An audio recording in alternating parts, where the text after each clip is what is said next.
All right, ladies and gentlemen, how are you guys doing? It's Wednesday, March the 4th, 2020, and I want to welcome you to another episode of Music of Destruction right here on YouTube. Hope you're excited for this episode. So today, doing another request, my good friend Gail of Shadows of Death Records requested this one because this was one of the albums that influenced his band Inhumation growing up. So thank you very much, Gail, for this request. Got a few more coming that he asked me to review, so don't worry, Gail, I am going to get to those as well. So today's review is of Venom, Calm Before the Storm, released in 1987. Now, I'm sure as many of you know, I'm not a big Venom fan, but I am giving this one a fair shot because my buddy said it's very different from anything they have released, previous and in future efforts. So hey, why the hell not, right? Gotta check out as much stuff as you can as a metal fan, though there are certain genres I stay far away from, certain bands I stay far away from. But I mean, that's every metal fan. We're not all going to like the same things. We don't all have to like the same things. And if you love Venom, that's great. That's awesome. I'm happy for you. Enjoy Venom. If people can enjoy something I don't like, that's fucking awesome. No problem there. Now, if you don't know, Venom formed in Newcastle, England in 1979. However, from 1978 to 79, they played under the name Dwarf Star. They then changed their name to Venom in 1979 and released their demo Demon in the year 1980, which coincidentally is the year I was born. So hey, not bad.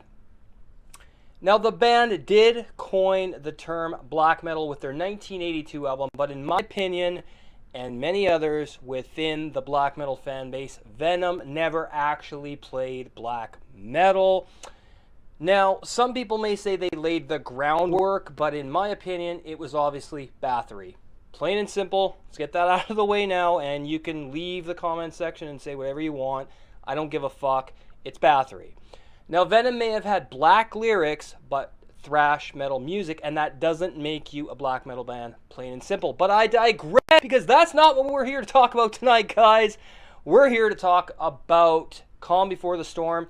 Now, the lineup on this album is as follows. We have Kronos, vocals, bass, Abaddon, drums, vocals, and backing vocals, Mike H on guitars and backing vocals, Jim C on guitars, keyboards, and backing vocals. So all four members doing the vocals, backing vocals. Pretty fucking cool. And hey, if you're new here, make sure you hit that subscribe button and turn on the bell for notifications so you don't miss anything. I'd really appreciate it. Follow me on Twitter and Instagram. Search Music of Destruction. Pretty simple to find me there. Join the Facebook group, facebook.com/groups/Music of Destruction. The Seed episode number 18, the history of Black Sabbath part 3, and the conclusion is up on Patreon right now for those of you who support the channel. Thank you so much. If you would like to show your support, go to patreon.com/Music of Destruction. Select the $5 tier, and you will have access to these podcasts. I really do appreciate it. All right, so Calm Before the Storm opens with the track Black Christmas, which is quite a comedic song title, I must say, but it has some really strong traditional metal riffs with some great hooks and melody throughout the song, which I really appreciate. Now, one thing that I like about this album right off the bat is the bass. You can actually hear it really fucking good, and that production fits the album so well. It's not too clean, it's not too raw, it's awesome. Now, this one really reminds me of a heavier Judas Priest, to be honest, and I can hear a lot of those Priest influences in here, and that's a good thing. This is quite the strong opener and very memorable, decent song. Next up, we have the track Chanting of the Priests, and it opens with a great traditional metal groove with some great soaring lead guitar riffing here as well. Bass very high in the mix on this one once again, and I really appreciate that about this track. And the feeling that I'm getting from this album is it's really a feel-good record, and it's not really a serious album, but it comes from the riffing, drumming, guitar riffs, and Kronos' vocals. And that's basically what we have here. Though there are some darker parts on this track with some strange, low, demonic spoken dialect happening, I still think this album was really about them experimenting and just having a good time making a fun album that you can party and drink beers with your buddy in the backyard, you know, whatever. The guitar solo on this one is pretty damn good as well for what it is. Another decent track. Next up is the track Metal Punk, and that's exactly what this sounds like. We have a hybrid of metal and punk, and a great vocal delivery here from Kronos, which is some of his best work on the album, which is a very refreshing breath of air in my opinion, and there's some pretty good punk-like vocals here, some great riffing, drumming, bass, and some good lead guitar that has some great moments on this track. Great harmonies happening here with the guitars, you know, moving in and out of each other with that kind of harmonize with the vocals, and some harmonies that weren't really being done at this time are pretty present throughout this album as well. Another fun metal punk song, and it's nice to see Venom experimenting on this album, as I said. Now, I haven't heard anything besides Welcome to Hell and black metal, and I wasn't really a fan of those records. As I said, I am not a Venom fan, but hey, I'm here reviewing one of the records because why not? In fact, if I was ever going to buy a Venom record, this would be the one for sure. Overall, pretty great track. Next up is Under the Spell, and this one is a bit thrashier than the previous tracks, with some great sharp leads over the rhythmic groove hook-inducing melodies here. And the bass here is awesome, and in my opinion, Kronos does some great vocal work on this one too. This is pretty fast for the album, however, as some of it is quite slower in parts, but this one's a little bit faster. And it does increase in tempo from time to time throughout the song. This one is okay, but not really one of my favorites, as Kronos' vocals do get kind of annoying, in my opinion, on this track, because he just sounds kind of out of time with some of the riffing and the drum work. I don't know. But there's some really great lead work here and a great solo to round this off, so it kind of makes up for the annoying vocals. But earlier in the song, his vocals weren't so bad. I don't know. It's kind of like he just went off course, I guess. I don't know. Next up is the title track, Calm Before the Storm, and this is probably my favorite on the album, and this one has some great atmosphere to it and a sense of dark, melancholic guitar work happening here too, almost as if it's symbolizing the calm before the storm, if you will. This is probably the best song on the album, in my opinion, so guys, let's check it out. Calm Before the Storm right here on Music of Destruction.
And we are back, and yes, there's some really great guitar riffs on this one and some amazing lead guitar work here that I must highlight because you need to appreciate those leads.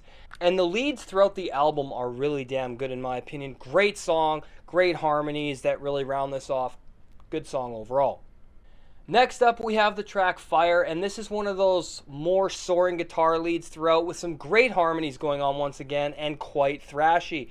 Now, the production on this album is astounding, if nothing else, as it has that classic production and it's not too clean and not too raw, as I mentioned before, though I'm just not a fan of Kronos' vocals on this track at all. They're downright annoying to me, but the music presented here is pretty good, so I can overlook those vocals, and I really appreciate what was being brought to the table here, and I can see how they innovated and wanted to try something different. Overall, another decent song here as well. Next up is Cracking Up, and this is another thrasher on the album because let's face it, they weren't going to get rid of that whole thrash metal feel just to do more traditional stuff, but I like the way they incorporated and locked in both the thrash metal elements and the traditional metal elements, and it really shows just how talented the band actually are on this album rather than opting for that more straight up primitive raw thrash metal they have on the rest of their offerings. I really think that this record shows off some of that technical prowess that these guys are really good at pulling off, and this album does it in spades, ladies and gentlemen.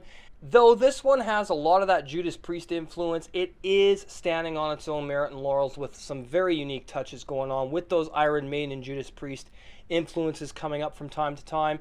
And I mean, that's what I'm hearing anyway, as music is subjective and we're all going to hear something different. Therefore, arguing about what we hear is absolutely ridiculous. Great harmony in that lead solo on this one, once again, that's pretty goddamn good. Overall, great song. Next up is the track Beauty and the Beast, and this one is another traditional metal classic, and I'm really reminded of Iron Maiden quite a bit on this track. And if it wasn't for Kronos' annoying vocals once again, I mean, I don't know what it is, but I just think that he's not the greatest vocalist. I do not like him at all, though on some of the offerings where he's got a more punk-like approach, it works. So maybe he should have stuck to that throughout this record because his punk-like vocals are actually decent, but he just can't sing. That's just my opinion. I mean, you might not think, you might not agree, that's fine. I really wish it was just instrumental, because this one has some awesome riffs and bass in it that kind of get overshadowed by that annoying high pitch that he tries to reach that he just fails at, in my opinion. Now, the drumming is great and technical. Overall, pretty good song with some soft-spoken female vocals rounding it off that kind of give it like an atmospheric feel. Next up is the song Deadline, and this one is quite good as well, and there's some great guitar harmonies and bass lines to be heard on this one. Also, it sounds like a straight-up stomping groove, hard rock meets metal approach. Pretty good for what it is, and I got no problem with this one either. However, the harmonic section and cross with the lead and rhythm guitars is great. And I do appreciate a lot of the more technical aspects of this record as a whole, as this wasn't something that was really being done in 1987, and Venom were definitely onto something here with this. In fact, if it wasn't for Kronos, I never would have guessed that this was Venom at all, because of how radically different this offering is from the rest of their discography. Very solid offering here as well. Next up is Gypsy, and this one is quite fast and has some great double bass happening. This one feels very punk-like in its delivery too, which I appreciate. Vocal style here is very punk-like, which again is where Kronos' strong points are. And it has some awesome riffing, but there's a great lead guitar solo here on this one. And what's interesting is I can tolerate Kronos' vocals on this song, which is a good thing at least. Awesome solo, rounds off the track really nicely to finish it off. Solid song here as well. Now, closing out the album is the Metal Stomper with Muscle, and this one sounds a lot like Motorhead in my opinion, with a lot of that hard rock driving guitar galloping throughout that make it a really good thrash metal track with some great bass overshadowing, or sorry, coming up behind it. The drumming, amazing as well, as it's easily one of the best qualities of the album. Yes, I know the guitar riffing is amazing, but those drums, for what they are, I really think are fucking awesome, as the technicality of the fills and just the snare and double bass work are amazing, as well as some good tom work. I mean, just a great drummer. Now, musically, this album is quite decent and experimental, and it's pretty good overall. This is just a good time party album for when you're out with your buddies in the backyard, drinking beer, shooting whiskey, and just having a great roaring good time. That's what you put this album on for or working on the car, you know, or whatever. It's just a feel-good album with some great vibes going on. Solid offering. And now we come to the final verdict. For Venom, Calm Before the Storm. And I'm going to give this a 6.75 out of 10.